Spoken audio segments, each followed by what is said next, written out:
Welcome to the Tesla Economist. Please hit the thumbs up and remember to subscribe. You can follow me on Twitter and talk to me on Patreon.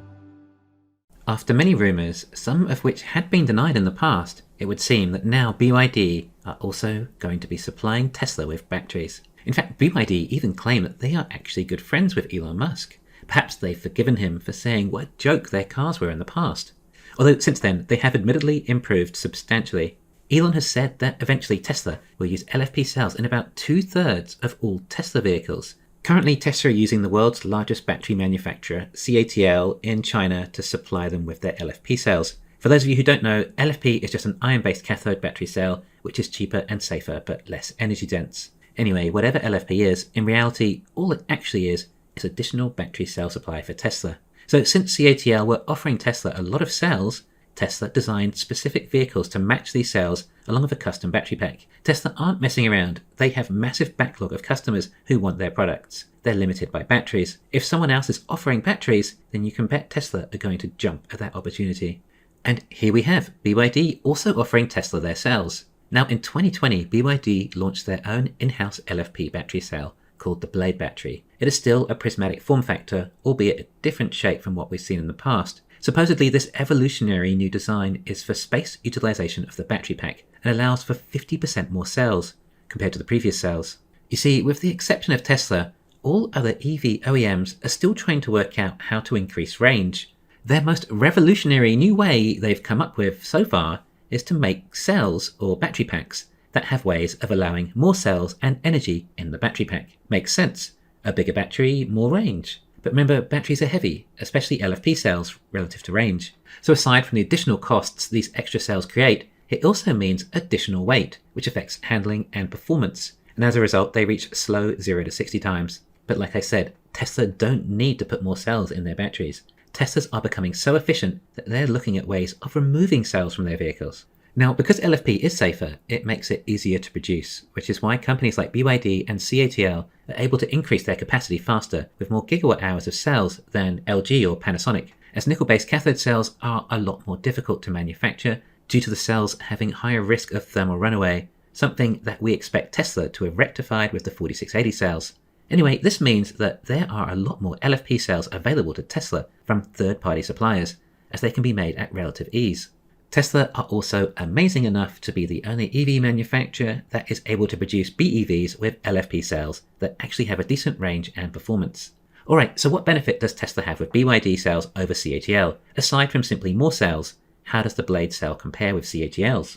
The gravimetric density of the Blade cell is 165 watts per kilogram, which is about the industry standard. Approximately. It's not really a groundbreaking improvement, given that CATL are actually up around 160 watts per kilogram too, which is what Tesla is already using. Therefore, I would expect a Tesla battery pack using BYD cells to be about the same weight and battery capacity as one using CATL cells. There isn't going to be a lot of difference. Tesla tend to make a different model variant when they use different cells, so my initial thought was that perhaps there will be a new variant coming, perhaps an even more standard Model 3 to hit a lower price point. On the other hand, Tesla has long-range and performance versions that use different cells. The US ones use Panasonic 2170, and the Chinese ones use LG's 2170. So I think my best guess is that they'll probably just supplement Tesla's existing LFP supply and further add to what Tesla already have with CATL. Tesla's purpose in China, as far as China is concerned, is to make as many cars as possible, to consume China making as many batteries as possible. But now Tesla are taking on BYD too. What if Tesla are possibly just going to use BYD's cells for energy storage? I think all that additional safety is wasted on energy storage when it is better utilized in vehicles for passenger safety. It's likely BYD got an order from Tesla loosely saying, make as many cells as you possibly can and we will buy them all from you. And it's got to be great for BYD as well, most likely making a profit on those cells finally. Or what if Tesla wanted to keep everything tidy and they just exported the BYD cells over to Fremont? Standard Model 3s from Fremont come with BYD cells. In China, they use CATLs. That's actually quite a tidy solution. We might also try and look at other potential coincidences here, one being that Tesla are building their new fab, and perhaps there may be a new vehicle or variant from this factory, and it may be with BYD cells. I don't think that likely, as to be honest, BYD specs are so similar to CATL cells, I don't think it makes much difference. I'm actually still a little unsure as to what vehicles will be produced in the new fab. The timelines don't link up with a dedicated robotaxi, they won't import 4680 cells, and will 100% likely be making vehicles with LFP cells, so it's still a little hard to guess just yet. Now, this would require a reasonable amount of effort on Tesla's behalf. They will need to design a new battery pack for these cells and accompanying systems and processes necessary. Tesla would not be going to this much effort if it was not worth it. So what is it worth to Tesla? We actually have minimal details on the deal. We don't know when they'll start supplying cells, and actually we don't even know where. What if this ends up being from a BYD European fab? Well, BYD's cell production was up to 91 gigawatt hours last year. This was up 50% from 2020 at around 65 gigawatt hours. BYD is a profitable company with a good valuation. They can afford to expand. With all that, it might be plausible that perhaps BYD will be able to offer Tesla something in the region of an additional 50 gigawatt hours a year of LFP cells. That's enough for about 800,000 standard Teslas a year. You know, in addition to all the extra LFP cells CATL are supplying, which is likely going to be in excess of a further 100 gigawatt hours, and perhaps next year. This is a lot of LFP cells. Sure, some can be used in energy, but whatever, the numbers are crazy either way. Surely enough cells for around 2.5 million vehicles, which is kind of close to what Tesla China were estimating the run rate would be when the new fab they're going to build has production ramped up. Tesla China alone can grow into Tesla's current stock price. Now, you're forgiven for asking yourself, why don't BYD want these cells? This is the EV industry, and it's all about batteries.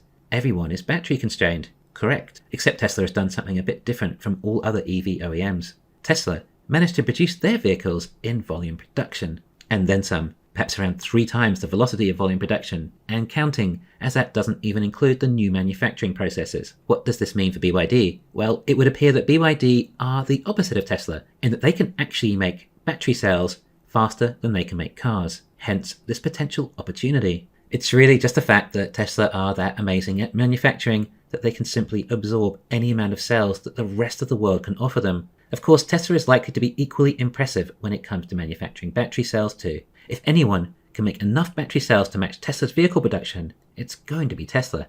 Now, you might also think, why would the competition want to supply Tesla with more cells?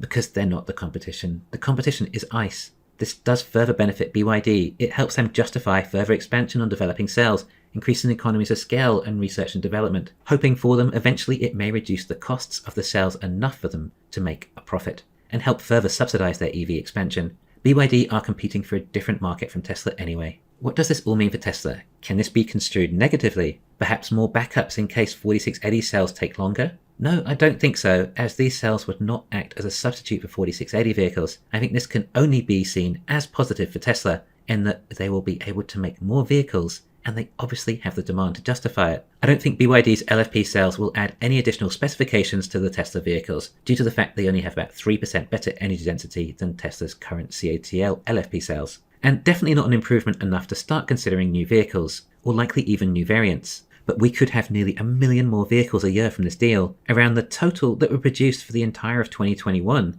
Forget about Tesla building more vehicle factories for growth, it's about cell supply. That is the real indicator of growth. This should have been a needle mover. Thanks for listening. Please hit the thumbs up and subscribe. You can follow me on Twitter and talk to me on Patreon.